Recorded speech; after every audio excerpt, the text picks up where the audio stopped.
It's Artifacts, now celebrating its 10th year, bringing the arts in the Minneapolis area to you. On this edition, it's arts all around the town. Solid glass sculptor Karen Naylor, film archivist Bob DeFlores, the multi-talented Dawn Renee Jones, and a preview from the Young Artists Council of Youth Performance Company. All this and more on Artifacts July 2000. Here's your host, one more time on the inside looking out, Phill Lindsay.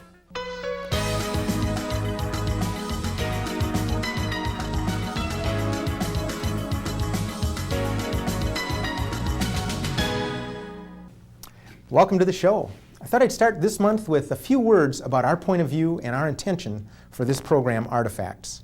The Twin Cities enjoys a diverse and dynamic arts environment. We see it as an ecology. In fact, borrowing a concept developed by the Minnesota Arts Forum a decade ago, we often describe it as an ecoculture. Rather than a linear scheme with interests competing for hierarchical dominance, a more complex view of interdependency and mutual aid is our model.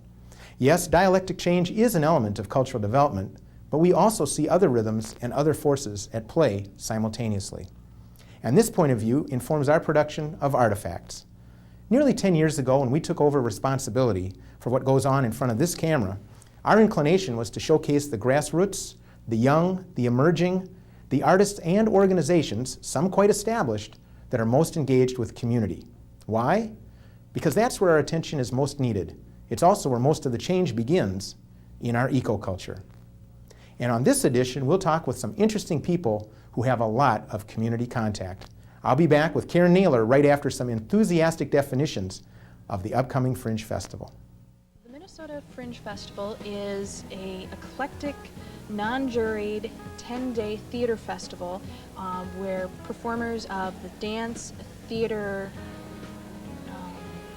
and any combination of the above can get together. They can do theater in an environment that's non-juried, that is open, that welcomes experimentation, and they can do it on a budget that they probably couldn't do during the year. I would define the Fringe as an independent theater festival with a lot of experimental works that normally wouldn't get production some places, a chance to try out new things, new playwrights, new works, just a festival of what theater's really about. Basically what it is an approximately 8 to 10 day festival of plays. The plays start at about 10 in the morning, they go till about 10 o'clock at night. You have plays till they are coming out of your ears. And it's a low budget deal, so people just starting out, brimming over with originality, can get their work shown. And I'll tell you, it is fab. Well, just so you know, the Fringe Festival will be running from July 28th through August 6th.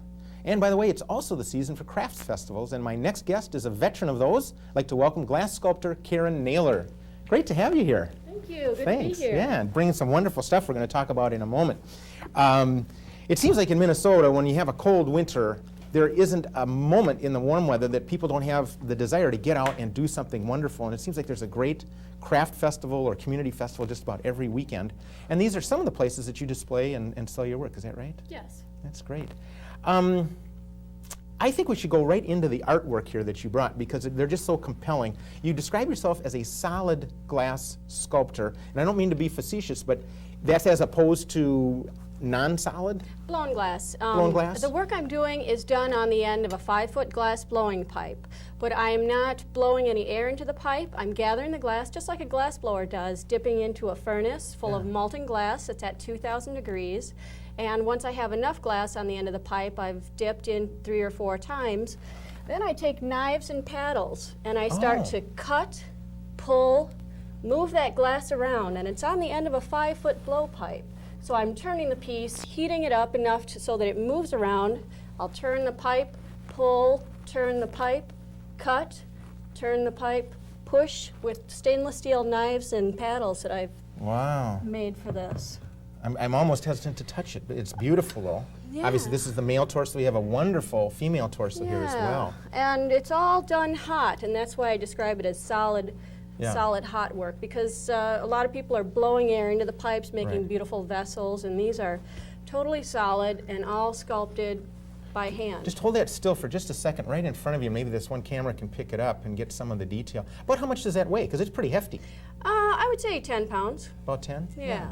Yeah. So when you're dealing with the large amount that you've got at the end of this long pole, you're hefting quite a weight.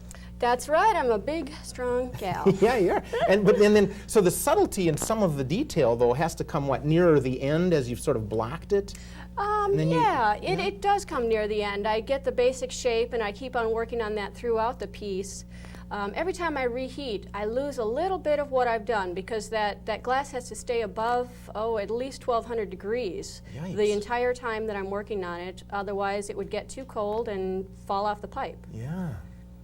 Very interesting. Now, where do you do this? You've got a studio here in Minneapolis? Actually, I've been renting out of the same studio for the last 10 years, semi-automatic glass, and that is on the west bank of the university near the Cedar and Riverside area. Okay, because I was guessing this isn't something you do in your backyard or your mudroom. You've got to have some equipment. Yeah, that furnace has to go up to about 2,400 degrees to make the glass, and then as I say, I have to keep on reheating it, keep it between 1,200 to 1,700 or 1,800 to be able to work it and keep it hot enough to move it around.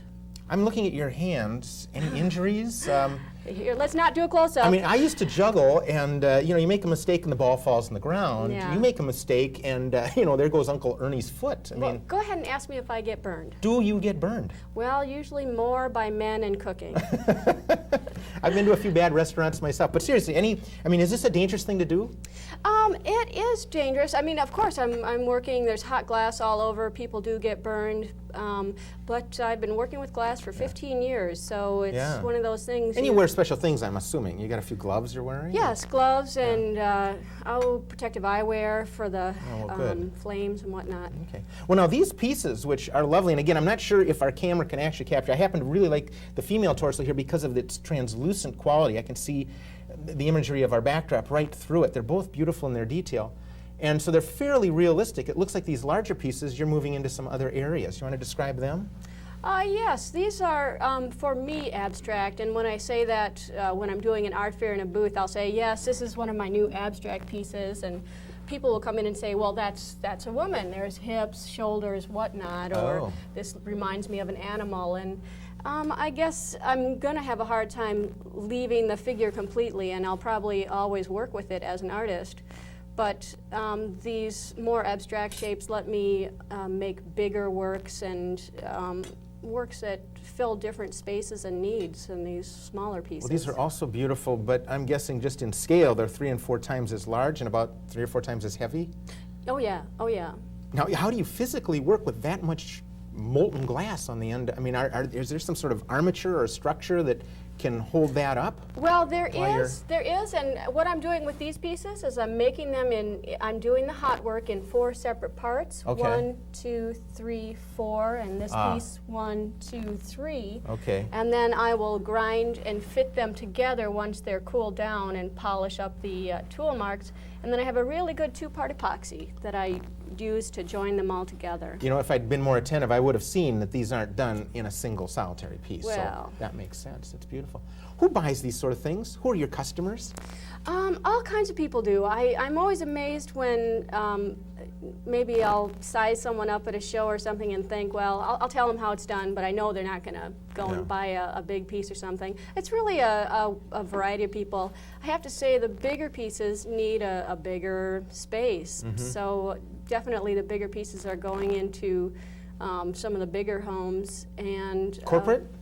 Definitely corporate. I have some work in St. Paul and a couple of different corporate buildings. Because these are not only lovely enough, but of a size and a scale that would help define an entryway, a reception area, something like that, or a major office. Well, I have some work in the Wausau Insurance Collection in Wausau, Wisconsin, and Elton John has a piece of glass. And now, how did you connect with Elton John? I mean, did he see you on the internet, or? Well, I have galleries all over the country, and one of my galleries in Atlanta, Georgia, that's where he has one of his homes. He saw the work there and purchased it. Fascinating. Yeah. Where else are you? I mean, I know you're in galleries, as you just mentioned, so you're represented around the country, and you do the craft fairs. Yeah. Now, is that I've got friends that do craft shows too.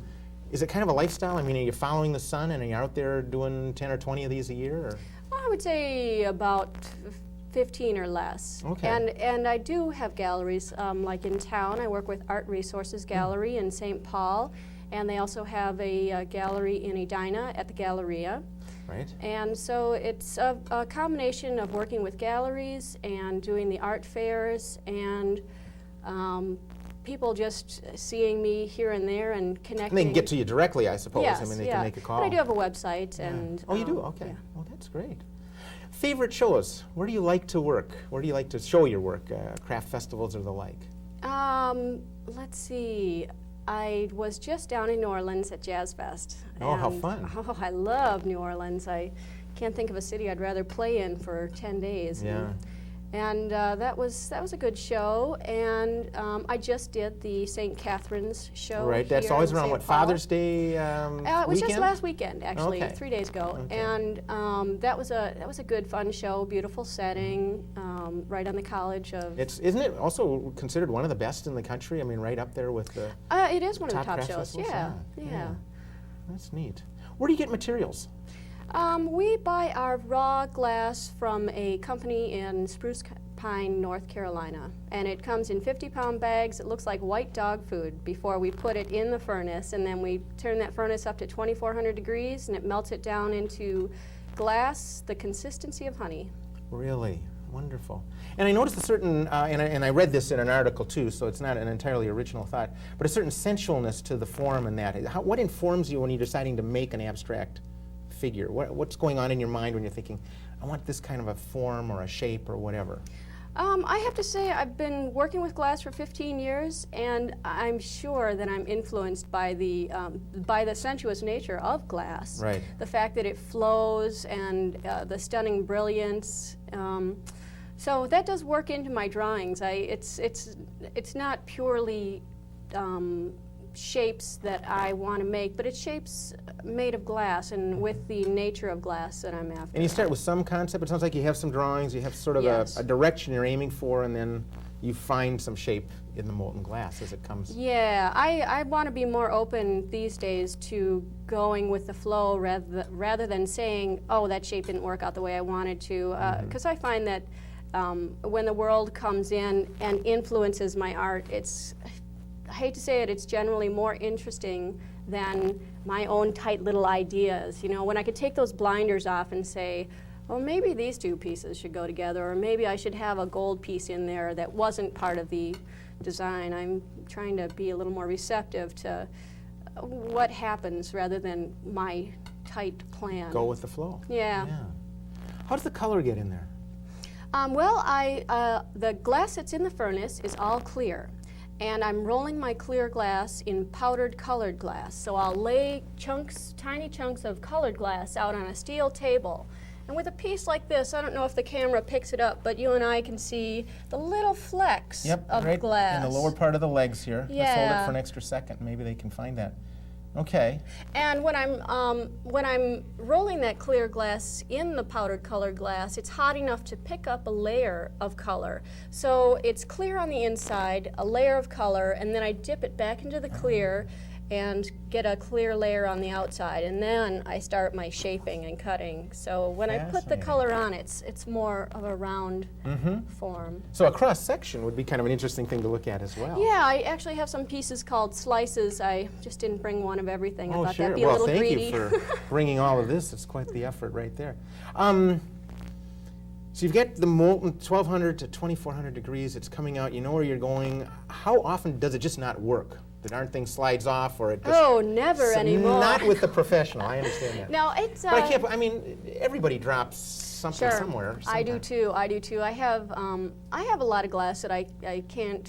You know, I put away and say maybe I'll do something with this, but really I end up having to throw it away because.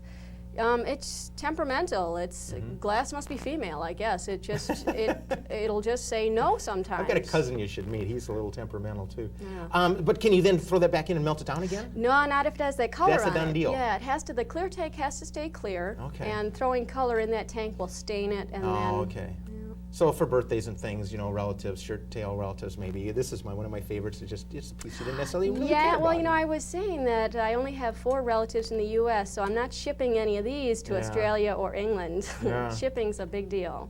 I mean, the weight alone. And Yeah. then when you're going to New Orleans to do a Yes. show, Yes.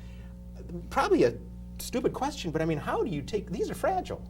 How do you pack these or travel with these? They are pretty fragile, but Well, they're, yeah, but something like this, which is a little more extended here. yeah, I mean, have to pack suddenly it a well. joint goes. Yeah, well, I have to pack it well. Yeah. And I drive around the country in an Extendo cargo van, and Is that the name of it, an Extendo cargo? well, I say it's my maxi van with wings, but Okay. yeah. You have like a load limit that you're pushing here too? I mean, Well, this the adds up. mechanic has a load limit, and I always just oversee that by about, Yeah. 200 pounds or something. So, Very cool. yeah, good wrapping, bubble wrap, big boxes, yeah.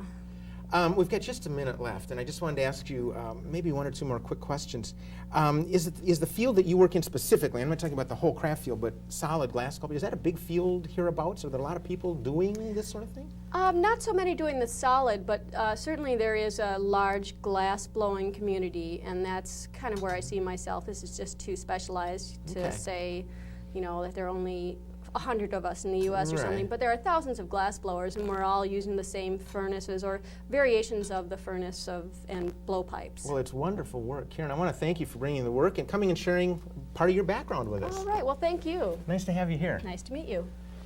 Well, right now we're going to run over to PV Plaza to read our monthly news bits, but first, let's get a bookish art quote from Johnny Depp.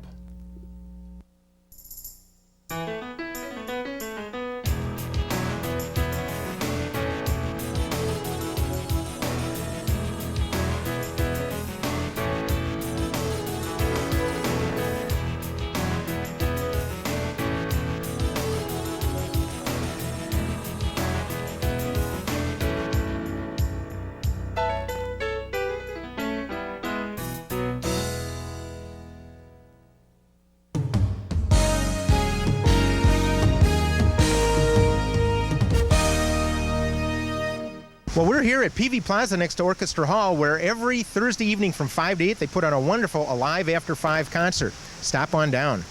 Well, Pepe El Precioso is behind bars. Not only that, but Mexican police also captured 9 members of his art-thieving gang. Pepe El Precioso, that's Handsome Pepe, led a band of thieves that specialized in taking art from homes. Authorities recovered 108 works of art, including pieces by Pablo Picasso and Jose Luis Cuevas. One of Pepe's henchmen offered Mexican policia a vehicle, hundreds of thousands of dollars, and art to stay out of jail. The police refused. Now, maybe if he'd thrown in a mural by Diego Rivera, who knows? There's a special exhibition at Vermont's Shelburne Museum. It looks back at an evocative moment in history. The Fabulous 50s, Welcome Home to Post-War Vermont, features a 1950 house designed and decorated with period materials and items. Books, foods, furniture, magazines, and toys recall an era of transition from war to a dynamic, materialistic consumer culture. Early television, prepackaged food, and the style of 50s sewing projects engage visitors. The show runs through October 15th. And there are a couple of high-tech gatherings of note. The Space Frontier Foundation, along with co-sponsor the Moon Society, hold a Lunar Development Conference the 20th of July.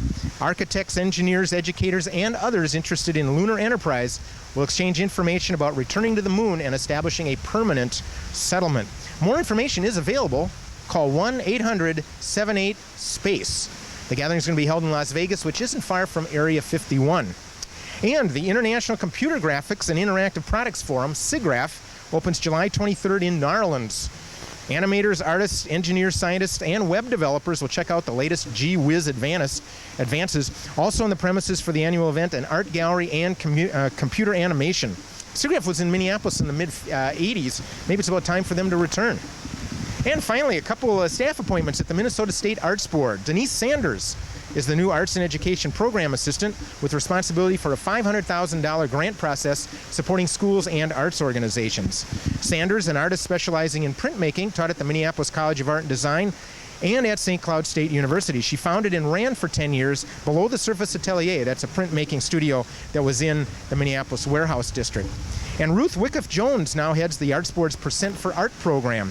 She will be responsible for Minnesota's exhibition of art in and around state buildings with funding from an added 1% of public construction or renovation project budgets. Formerly with the Minnesota Center for Book Arts, Wyckoff-Jones has a bookbinding company, Blue Marble Book.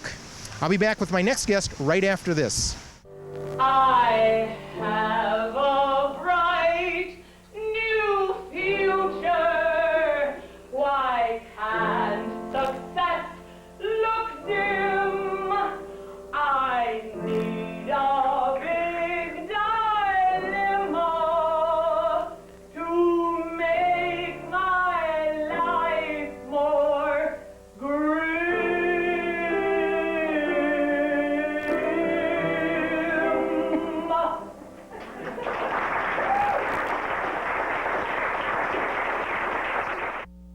And we're back in the studio. Now, I want to let you know that Leslie's show, it's called The Motherhood Show. That'll be running Fridays and Saturdays, the 4th through the 31st of August, that's next month, at the Bryant Lake Bowl.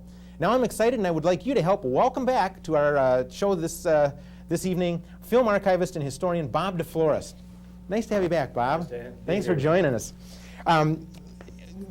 Fans of Artifacts might remember that about a year ago Bob was on because he was, among his many, many things on national and international levels, he was involved with a program up in Logan Park. He was helping introduce folks there to some of the wonders of classic films. And of course, this year, he's not only back up in Logan Park in northeast Minneapolis, but he's doing some neat things around town and I guess around the country, right? Right, yeah. You're busy. You get lots of calls. A lot of calls, Bob, even overseas. Yeah. Is there anything that you'd care to share with us? I mean, any of those sheiks calling you again? And, no sheiks calling me, but yeah? I go out to California a lot and Yeah. work on projects. Yeah. A lot of A&E biography episodes and History Channel presentations. You know, I tune in. I'm usually over at my mother's watching my show, and when I tune into that channel, they do a good job kind of setting up the films and things They do. like this. And you're one of the people in the Yeah. credits there because you've helped often as not. Yeah, I have actually last year worked on about 20 A&E biography episodes alone, and about maybe 7 History Channel presentations. That's amazing. And in years past, I don't know if you did it this year, but things like the Academy Awards and Right, things. Kennedy Center honors this last year, the Shirley Temple segment, I supplied most of the footage for that. How do you catalog your holdings and the things that you have access Most to? everything I have, I know like the palm of my hand. Really? So it's If mostly... if you ask me something right now, I can tell you what I have on Is that. that right? Yeah, and it slowly is going into a computer, but that would take It's years. in the best one right now, though. It's until this computer gives out, I've been looking for the original version of the Razor's Edge. right. Well, right, is that no, right? No, problem. That's hard to find That's in the hard to shops. find. It is Yeah. hard to find. I don't think it's out at all. Yeah. I believe that was tied up in a copyright dispute. Oh, okay. So that And would that's why, complicate yeah, things, that's yeah. why it's been shelved for a Yeah, while. but you know, I'm one of those people, if I read a book, I might want to go see the movie. sure, And then, of course, sure. they made that sequel. Sure. Yeah, sequels are kind of bad. Yeah. Usually, yeah, they're not quite the same. You know, there's a lot to talk about, but you were once again nice enough to bring with you some fabulous clips. Let's just start right there. Okay. And as we're talking about it, our John will run the clip. Now, the first one you brought is tap dancing. I know that's Right. a passion of yours. Big passion, yeah. King, and King. Yeah, King, and King actually were 3 brothers, Matty Oliveira and his brother Pete and Bob. And they were very popular in the late 20s, 30s, or actually from about 1930 to about even into the early 40s. They're great. Let's take a Yeah, pause. okay. We'll hear because I think there's some music behind this. Right, uh-huh. Let's watch King, and King, and then we'll be back. This is from 1938. 38.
Very impressive stuff. I mean, I don't know, I'm not a dancer myself, but the spread of their legs and the ability to defy gravity was Right. just impressive. Well, they were known, for the toe steps like you see, and the legomania type, movements and stuff. Right. They're very popular. Yeah. They also appeared, in a big Warner Brothers feature, and just And the style that they presented, Right. very impressive. Those tuxedos. tuxedos, and they were very one of the top, dance. And from something you were telling me, they came out of vaudeville. I mean, Came out of vaudeville, danced nightclubs, appeared in a few movies, Yeah. on stage, in the background with big dance numbers, yeah, production numbers. That was fabulous stuff.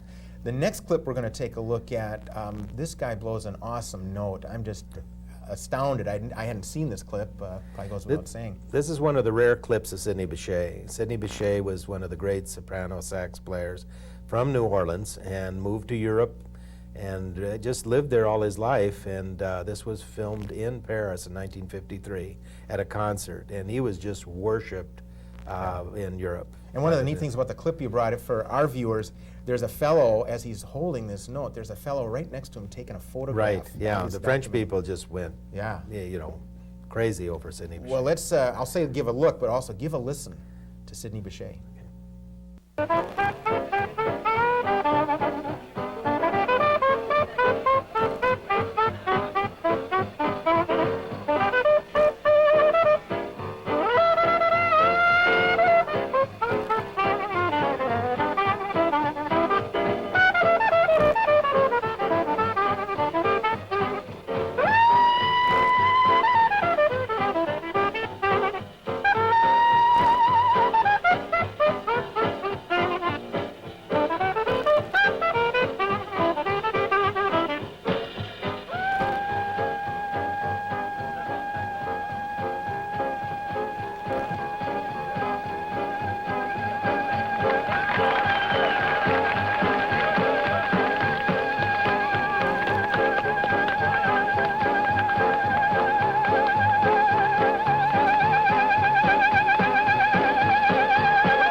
My recommendation would be for folks, if they could, just to tape that off of the screen now and just listen to that guy's note. What an incredible player. Well, if we had more time, that piece you just looked at lasts about 10 minutes, actually. That's nice. Any idea who actually filmed that? I mean, who was holding That was the camera? done, well, that was done by a company in France that filmed a lot of the concerts that the jazz artist did So there's in an archive- 53. archive. There is a French archive. Wow, Yeah. that's nice to know. That is, yeah. You know, that's part of our cultural heritage there. Uh-huh. Now, you brought one more clip, and I'll just set it up by saying that I don't think there are two more relaxed entertainers in the history of American entertainment than these two guys. Right, Perry Como and Bing Crosby. Yeah. And I happened to be I helped Bing Crosby before he passed away, and I supply a lot of footage for the Bing Crosby specials.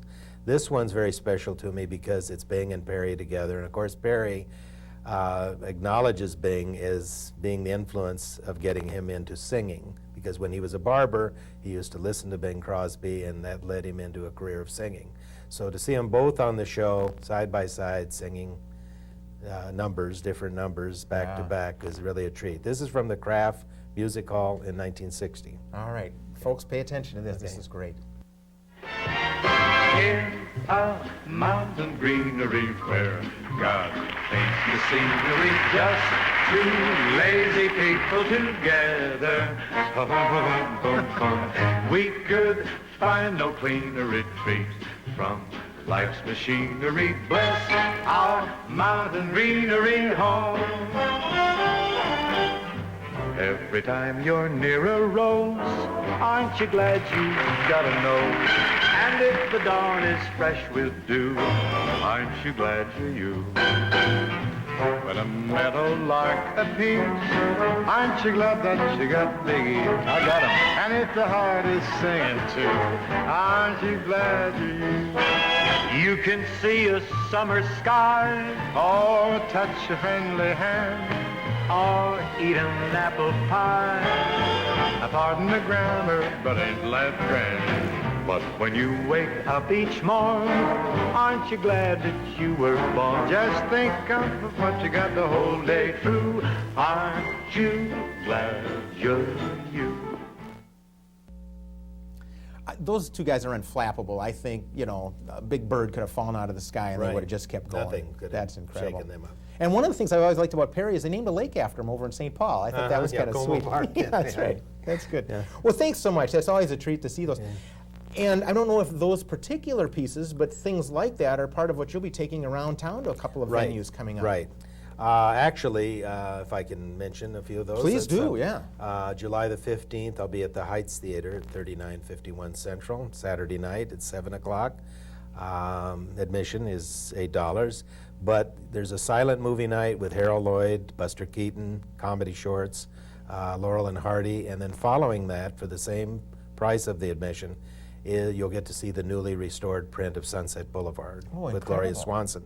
So you'll see 4 hours of film that night for that price. For all of $8. Right. Oh, that's and that's July 15th. And when you mentioned the Heights, which they've done some nice remodeling up there and Right. kind of reclaimed that. Well, I've done 4 shows up there so far, and part of the money goes for film preservation. I mean, for the theater restoration. the and they've been physical doing a wonderful job repairing the theater, and it's, I would say, about 80% along to Great. completion. So the venue's a nice thing to see, Right, let beautiful, alone then come in and beautiful, see those beautiful. 4 hours of Right. film. Yeah, Great. and Well, what else are you working on today? You're going back to Logan Park. Going back to Logan Park, and that is July the 20th. It's Thursday night, and we wait till it gets dark, so about maybe 8:30 or a little after. And we're going to do comedy, jazz, cartoons. It's open to the family. Come up to Logan Park. Is this in an outdoor setting? Outdoor setting and in the park, and probably be about a 90-minute program, sounds somewhere around in there. And we welcome people from the area or outside the area to come, and it's free.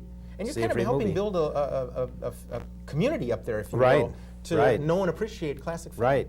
Yeah. Then we're also doing it the following month in August on a Thursday night. Back at Logan Park. Back at Logan Park. And that's the 17th of August, same time again, Yeah. and the same type of a show. Sure. Wait for dusk. Right, definitely, yeah. And then you've got something coming up, what, later in the fall I've or got late summer at the Walker? At the Walker Arts Center, and we're doing 4 nights at the Walker, usually on a Wednesday and a Friday night. And the first showing is one of my favorites. It's an evening with Jack Benny, which I'm putting together a 2-hour presentation looking back at all the highlights of his television shows and cartoons. He's actually in This I didn't know. a couple cartoons. They use his voices in one. They use a character, a cartoon character for one. But it'll be, for those that want to laugh, that is fantastic. And that's the first show coming up September 20th. Right. And on September the 22nd is my favorite show, which is a 2-hour show at the Walker on the great tap dancers going way back to 1929 up to about the 50s. And this isn't the Gene Kelly's and the later dancers. This is the early dancers, Bojangles, Tip Tap and Toe, the Nicholas Brothers. these are If the you old want to see greats. the greatest tap show, Yeah. it's at the Walker on September 22nd. Also on September 27th is a jazz show, and I'm putting together 2 hours of Count Basie, Duke Ellington, all the great jazz artists. And this is a new show. This is not one that I Not showed yet at. seen. Yeah, this is not the show I showed at the Heights just recently. Okay. So it's a brand new jazz show. So those jazz people out there should really come and see that. The last show, which is September, I believe, the 29th, I believe, yeah, that's on a Friday, is we call it a night at the movies. It's like when you went to the show back in the 40s, you'll see a cartoon, newsreel, short, and what I call a programmer picture, which isn't really a full 2-hour show. There were many films that were 65 minutes long, and we'll probably be doing that. It's the at classic Walker. program. Right. So if they're interested in that. Those are all those latter 4 at the Walker Arts Yeah, Center. and those are all in September, so Yeah. they start on a Wednesday night and then go to a Friday and then a Wednesday and a Friday, so. Well, Bob, we're just out of time. If people wanted to get more information about the kind of stuff you did, you said there's a company that you work through. They could maybe call. Right. If they want to reach me, they can leave a message at 872-8284, and the area code on that's 612, and it's a company called Great Tapes, which is at 15th and Nicollet. Well-known downtown Right, company. definitely. Bob DeFlores, thank you very much. Well, thanks for Pleasure having to me have on you the show back. again. It's great. Keep up yeah. that great work. Thank you. That's incredible. Well, Dawn Renee Jones is next up, but first, celebrating our 10th year of television, here's an artifact from July 1994.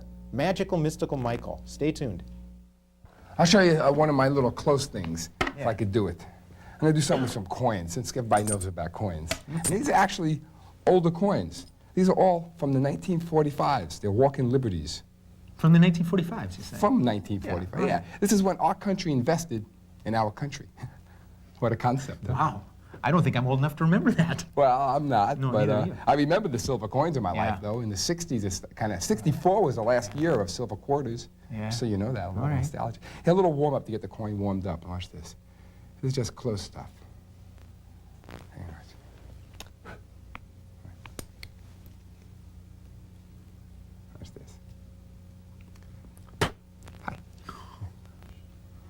This one's for you. You ready? All right.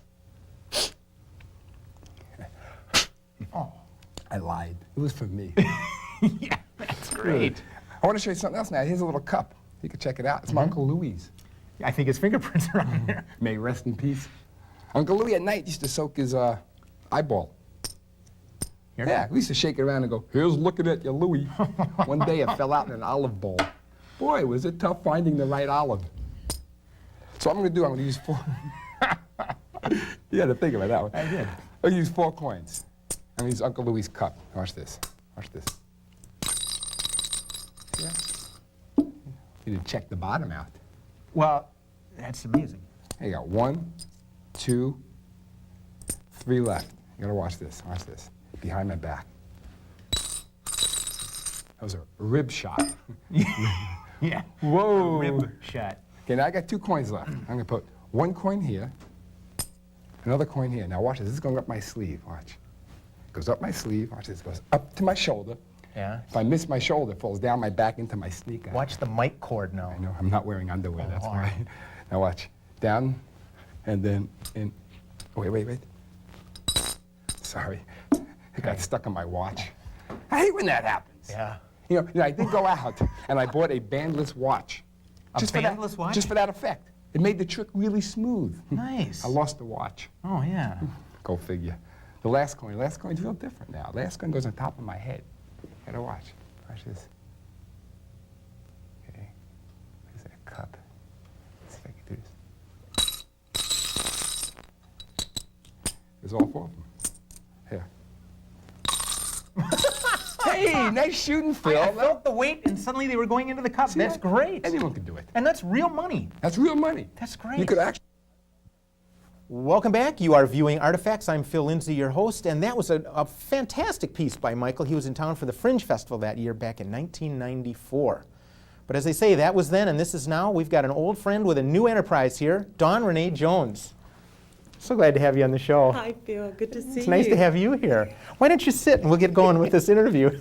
We are kind of old friends here. We've survived a few things over the years, and it's a pleasure to have you here. Thank you. And we're going to talk about a lot of things, but one of the exciting things that Dawn's involved in is a new company, a new theater company, Alchemy Theater. Alchemy Theater. Alchemy. Yes. Got to get that Or pronounced. Alchemy. Alchemy? Alchemy, if But you you spell prefer. it in the American theater. Yes, That's an ER. So I guess it would be Alchemy. Alchemy. Alchemy. Theater. Theater. Theater. That's right. Alchemy Theater. And you're celebrating just about a year yes. of life now with August this. 5 will be our Yeah. 1-year anniversary. That's- Our fiscal year began July 1999, and our first event was August 5, 1999. There are always those fiscal years. the fiscal you know. year, you know? And we'll talk about that maybe too, because there is the business of theater. The business. But let's talk about the theater. Let's not talk about that. And I've read some stuff, and you and I have talked, so I know a little bit about Alchemy Theater. But for folks who don't know, it's a new company. What is it? It's What a are new you guys company. doing? Alchemy Theater presents theater by artists of African heritage that specifically explores and celebrates the vast terrain upon which people of African heritage live. ... Culturally, politically, artistically, philosophically. Wow. So You've said that before somewhere. yes, Or and you've it's a written it, maybe. mouthful. It's a mouthful, but I have to remember. That's what we're doing. A wonderful mission, though. That's good. Yeah. Yeah. Yeah. So who are you, for folks who maybe don't know, or folks who've been coming and enjoying, who are you presenting? Oh, well, in the last year, we've presented, first let me make it clear, we're doing staged readings as opposed to full productions. Right. So just to let folks know, if they come for a full production, they'll be a little disappointed, but not for long. Oh, no, they'll get Because, into it. right, because they'll get into it. And the readings are really about sharing the words and the ideas of the playwrights without the costumes and the props and all of that stuff. That the richness of the work is really the words and the ideas. That's really where it begins. I'll tell you one reason I like hearing that is because it's just an opinion of mine. I think it's time that we get back to the content of all the arts. I mean, Yes. you know, and this is such a blanket statement I'm Yes. making, but I'm glad to hear that because that's where the passion and the feeling and the belief Exactly. and the blood and the guts are. Right, without all the bells and whistles Yeah. and stuff. And bells and whistles are nice. Oh, and you can add those. We can you add know, those. That's right. But we're focusing on the richness of the work itself, Yeah. the ideas and the words. So in the last year, we have done 10 readings in 12 months. We take January and February off. Well, you deserve a little time. That's we deserve a busy little schedule. time. That's a lot of work. It's a lot of work. Yeah. Yes, a lot of work. Okay. So we've done presented work by Derek Walcott, who's from St. Lucia, who is a Nobel Prize winning playwright. We've presented James Baldwin's first play, written in the mid-50s about his mother before he went on to write, really brilliant novels. I haven't encountered his theater. I've read his books, but I haven't read the theater. Yeah. I've seen it. Yeah. So this would be an He opportunity. wrote The Amen Corner, which is somewhat of a classic. It was set in the 50s. And then he wrote Blues for Mr. Charlie in the 60s. Two very different plays, very different approaches to writing, very different approaches to audiences. So we presented The Amen Corner. We've presented Aisha Rahman's Only in America, a very experimental and abstract work that deals with or was inspired by the Clarence Thomas hearings. Oh, now that would be very It's a very exciting play, and that's a play we're we will be producing first. Very cool. Yeah. Very cool. And playwrights out of New York, playwrights out of Philadelphia. We read Marion X's Screened in Porch, a play about two women who were best friends when they were children and teenagers. And one goes away and becomes an internationally acclaimed novelist, intellectual. She writes erotic fiction, and her other friend stayed at home and had 4 kids. So this is at a time in the life when the first child or the last child has gone, and the friend comes back, and they try to reconnect as friends.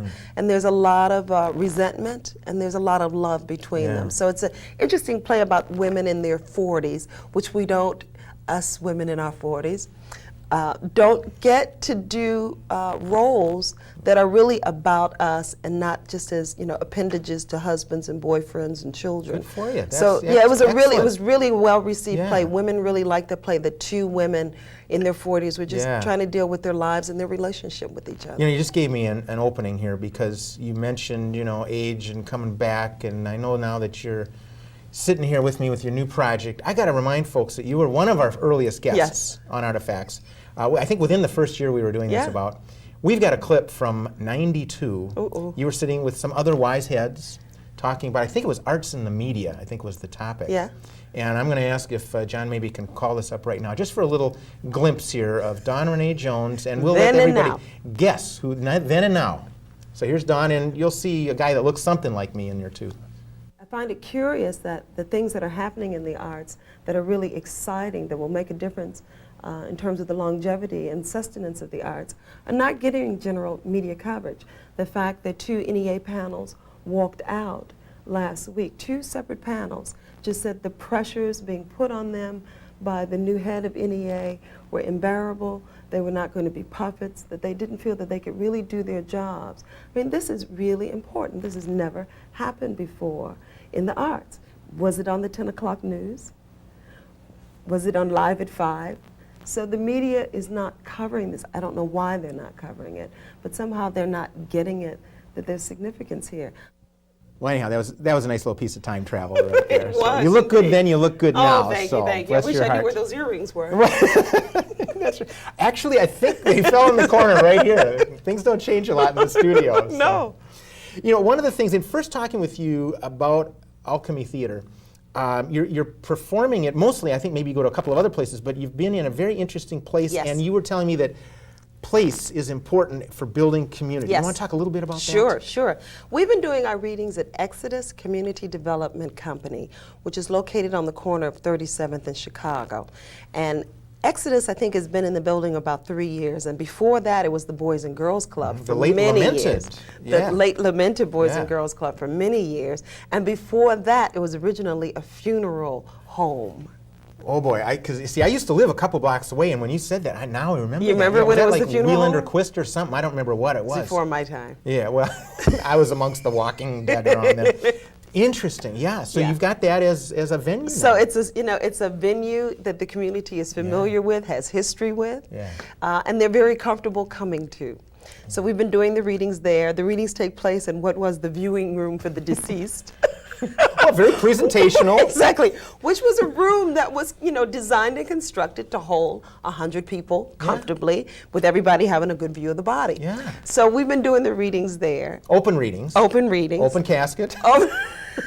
I'm sorry, because you're doing good work and I should be making light, but it's an interesting venue. Yes, yes. Yeah. Well, Exodus has been in there for 3 years, and they've completely rehabbed the place. It's gorgeous. They have a very impressive collection of African American art that's all over the world, all over the walls. Yeah.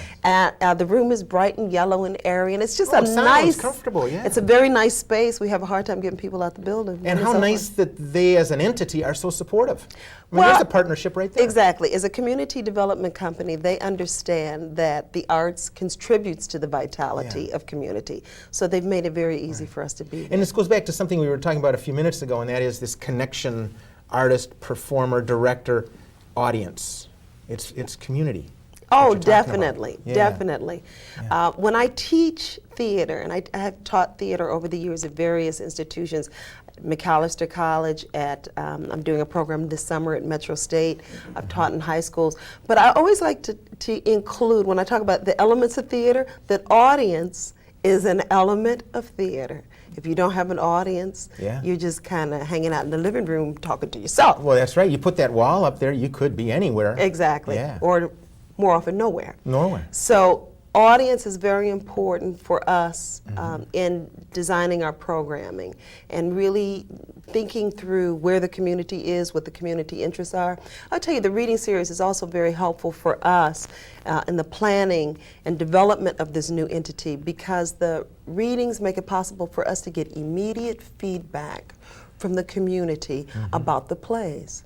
That they're not distracted by the actors or even the costumes and the props and the sets and all of that. That they're really, it's like radio. Back in the days, you know, in the 40s, where people used to just sit and listen to the radio. Very intently. Very intently. Yeah. And our audiences are coming and very intently listening to what's being said on the stage. And then after each reading, we have an audience discussion. And it's a very informal discussion where we get feedback and ask people, what do you think about what you heard? Yeah. That's so important. Yeah. In both directions. Good for the folks on stage, but then also that building of community as well. Well, you know, people have opinions. Yeah. And it's so lovely to create an opportunity for the audience to state their opinion. Now, based on what you might hear on one night, would you then perhaps change something? Would there be a nuance you might do a little differently, or a different interpretation gives it a different level? Yes. Yeah, Definitely. as a performer, definitely. director. We get very open feedback from the people who come to our readings, and it does affect what we do next or how we do things next. Yeah. Our audiences have said that it's important to them that we do programming that they can bring their children to. I'll give you a perfect example. People call and ask, is this play appropriate for children? So what we've started to do in our publicity, and we send out a postcard every month, what we do now in our publicity is we have something called the Youth Content Code, that we let people know if this is appropriate for youth. And it's not just yes, no, but levels and degrees. Yes, this is good for teenagers.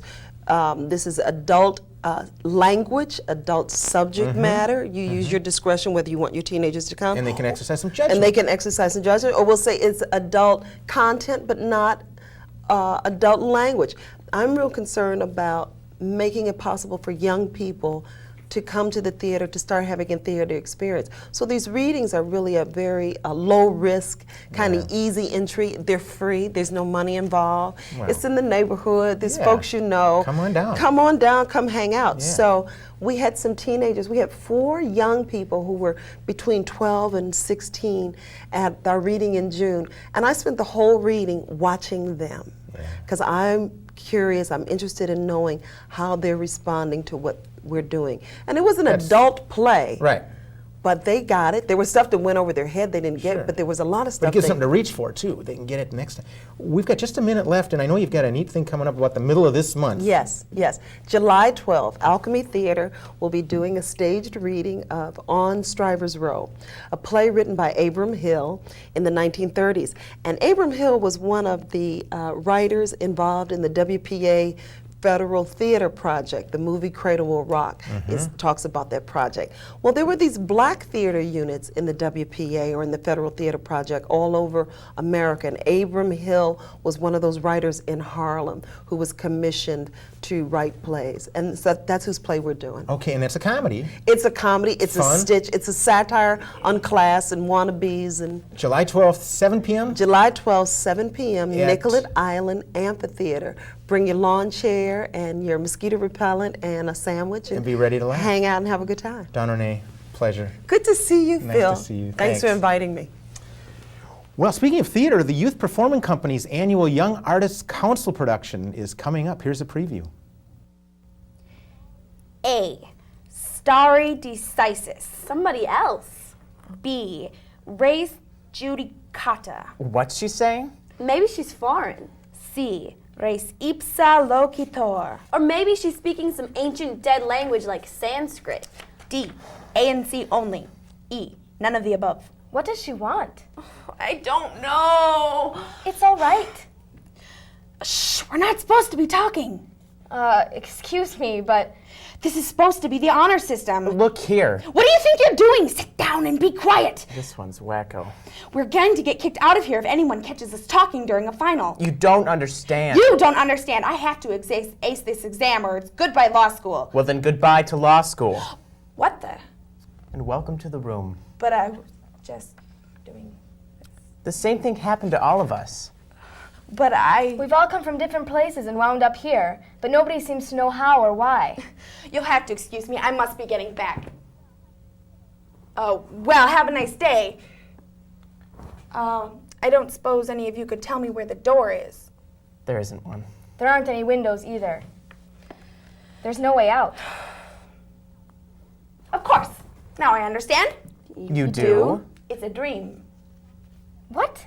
I must have fallen asleep at my desk, and you are all a part of my dream. We can't be part of your dream. We were here first. Or maybe we're all dreaming, and I'm in your dream, and you're in my dream, and Kurt's in Michael's dream, and Michael's in... Wake up! Sorry, I guess that was pretty stupid. I'll say. Do you suppose they can flunk you for dematerializing during an exam? Hey, what's your name? Dudley. I mean, Leanne Scott. I haven't been called Dudley since junior high school. Why did I do that? What is this place? It's just a room somewhere. What are we supposed to do in here? Whatever we like. What is that thing? Is it a doll? What does it look like? Miss Parmalee. Miss Parmalee? Whatever made me think of Miss Parmalee? Miss Parmalee? She was my English teacher in the 3rd grade. I haven't thought about her in years. Miss Parmalee? When I was in the 3rd grade, I won a poetry contest. When she presented the award, Miss Parmalee told the whole school, "We expect big things from this little girl." I had a piano teacher like that. We expect big things from this young man. Earth to anyone, do you read me? What about you, Mason? Didn't you have a special teacher? I don't remember. Well, I remember. I remember Miss Parmalee. I remember school. I remember recess. The thing I hated most about recess was kickball and softball and basketball, volleyball, soccer, and spud. If you won, you were the hero. If you lost, you were the GOAT. I mean, what's with all this winning and losing? If someone has to win, then someone has to lose. So losing is just as important as winning, right? Got it. I guess winning was never that important to me. I mean, it's only a game, right? And who really cares about... I hate recess.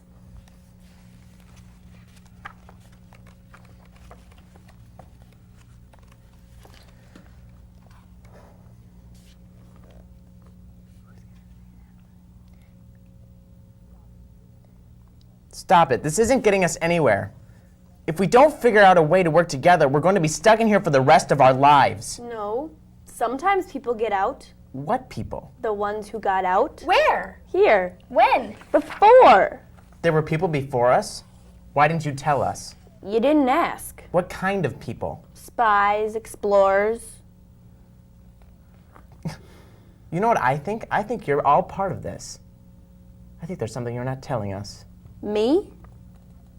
Yes, you. I think you're a part of this. No, I'm just like you. Only I've been here longer. I don't believe you. Dudley, surely you believe me. I don't know. I'm not sure. Look, I don't know how to get out, but I do know where we are. Where?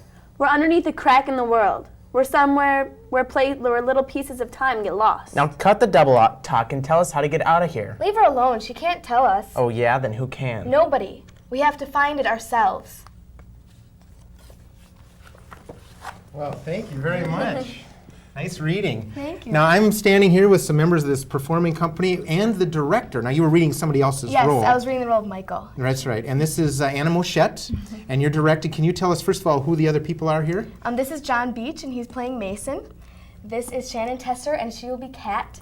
And Candace Freyer will be Dudley. That's great. And the name of this show that this is part of? In a Room Somewhere. And this is being performed by whom? What's the By company? Youth Performance Company. Right. It's actually the Young Artist Council of Youth Performance Company. Right, so which you're part of. Right. And this is all done by you folks. Yep, all done by students and young That's artists. great. What are the dates and the times of the show? It is July 26th through 28th, and all shows are at 7:30 And where does it run? at Howard Kahn The Fine Arts Center. Fine Arts Center down near downtown Minneapolis. Yeah, I think it's on Franklin. Okay, at the Congregational Church there. That's great. Well, Anna, thank you. Nice job, everybody. Well done. Urge you to go out and check the show out. And I'll be back to wrap up our show in just a moment, right after our monthly events calendar.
And welcome back. Always plenty to do in the Minneapolis area. Well, we like to mention accessible performances sometimes, and coming up, Theater in the Round Players will be presenting Impossible Marriage by Beth Henley. That'll happen Sunday, July 30th, 2 p.m. It will be audio described for that particular performance. And you know, here it is, summer. It's not too early to start talking about, yes, Nutcracker fantasies. I got a couple pieces of mail recently, one from the Lois Holton's Nutcracker Fantasy folks.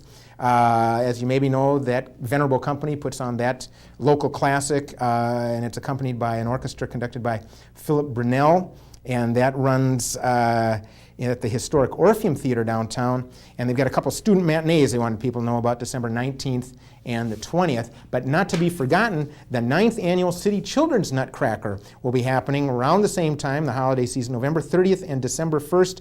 They've got special school performances, and that goes on at the State Theater downtown. And as they say, where else will you find rats on rollerblades? Well, maybe down around the lakes, I don't know. Plenty of stuff going on. If you've seen stuff on this edition of Artifacts and you want to find out a little bit more, say the Youth Performance Company's performance or Dawn Renee's activities coming up, call our hotline, 612-673-2234. I'm Phill Lindsay. Oh, goodbye.